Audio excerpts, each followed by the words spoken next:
The five most stressful life events are the death of a loved one, divorce, moving, job loss, and a major illness or injury. The global COVID-19 pandemic has meant that many of us have experienced one or more of these life events over the past year. While coronavirus doesn't fit traditional PTSD models or diagnostic criteria, many people are exhibiting symptoms similar to those of PTSD. So could we be seeing the emergence of a new kind of reaction to prolonged trauma? To discuss this further, I'm joined by psychologist Bradley Daniels. Thanks so much, Bradley, for taking the time to speak to us. Do these stressful life events count as traumas? And could the COVID-19 pandemic and its impact on our lives cause PTSD or something similar?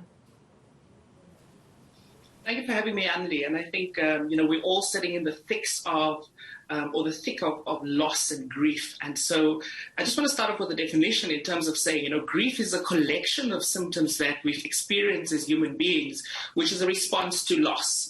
And I think during the course of this last year, as we are now just past the anniversary of patient zero in South Africa, we've experienced many different kinds of losses. So the obvious place that we often connect grief and loss to is around the loss of a loved one. And as you've mentioned, that's one of the three most difficult stresses that we experience in the human condition. And so when we talk about this collection of symptoms, so grief, obviously there's the side to it that will feel a bit like depression, which is the sadness, the deep sadness that comes with loss. But then there's also, as you pointed out, there's the sense of the shock or the trauma that comes with any sort of loss.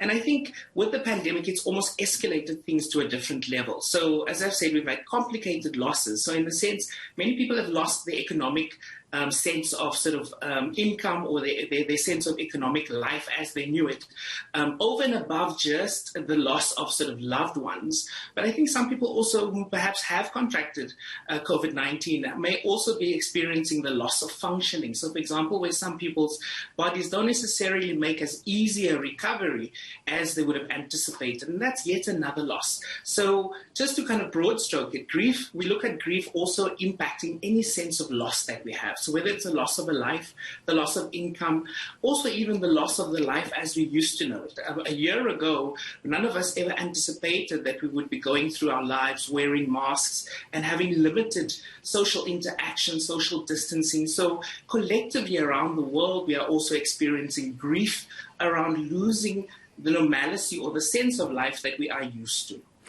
Bradley, the timing also plays a big role because I think in the beginning of this pandemic last year in March, people were all on board and people were quite brave, dealing with different things in different ways. Now we're 1 year on. A couple of days ago, we commemorated 365 days since patient zero was identified in South Africa. And I think a lot of people might not be coping as well a year on. Are we underestimating the impact of these events on our mental and emotional health?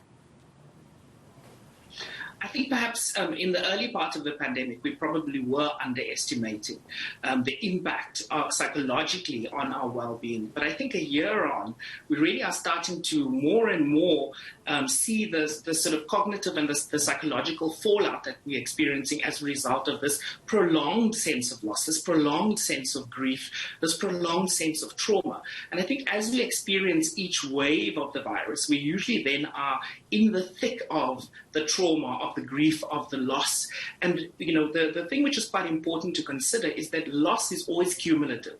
So loss is not a static event in our lives. When we lose one person, or even if we are in the experience of other people who are losing someone through attending a memorial service or anything like that, it also starts to trigger other scripts of loss that we may have from the past. So, for example, by being in the experience of a friend who perhaps is losing a parent, you may well also have your own script around loss, which is then triggered. So we have this collective sense of grief that is around at this point in time. And so that really becomes the biggest part that we have to deal with. And I think that the piece which is quite important, grief is not just a psychological phenomenon. Grief actually can affect the body as well. So if you think about your own experience of grief as well, it can leave us feeling quite tired, the body feeling quite run down, and that's with the sadness, but also the sense of heightened nervous system that we can find, for example, in the event of a trauma. That's often what we see. We see the nervous system going into overdrive.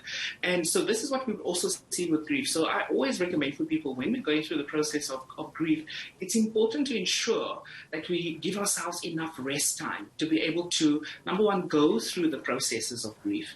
And a very simple model to often share with people is the very famous Elizabeth Kubler-Ross model, which basically talks about 5 stages of grief, which basically we're talking about the initial stage, which often is the shock. We often get shocked, or there's the denial that somebody has passed on, or that we've lost someone or something. And then there's the anger, which is we really get angry at life for putting us through this experience of losing. The next stage would usually be the sense of sort of depression, which is where we just really sort of find ourselves sort of hovering into that sadness of the lost. And then we also can then have the next stage, which is the negotiation or the bargaining, where we start to now say, okay, how can I move forward from this point? What can I do to help myself to move along? And the final stage would then be acceptance, which is where, we finally sort of made sense of or accepted the loss that we've experienced. And then yet later on, there's another stage we add to it, which is the 6th stage, which talks about making sense of the grief. And I think it's very important to point out that initially Elizabeth Kubler-Ross and Kessler, they thought that this was a linear process, that we go from stage 1 through to stage 5 in that order. But what we find now is that it's a dynamic process. So we can sort of find ourselves going through the shock, going through the anger, going through the depression, and then something else happens and takes us back a step. So this also explains what I was saying earlier about the fact that loss is cumulative. When we have one loss, it doesn't work in isolation. It normally works in relation to whatever scripts we have around loss, or whatever loss we've experienced in our lives before. And so therefore it's something really important for people to kind of keep stock of, or to sort of monitor themselves.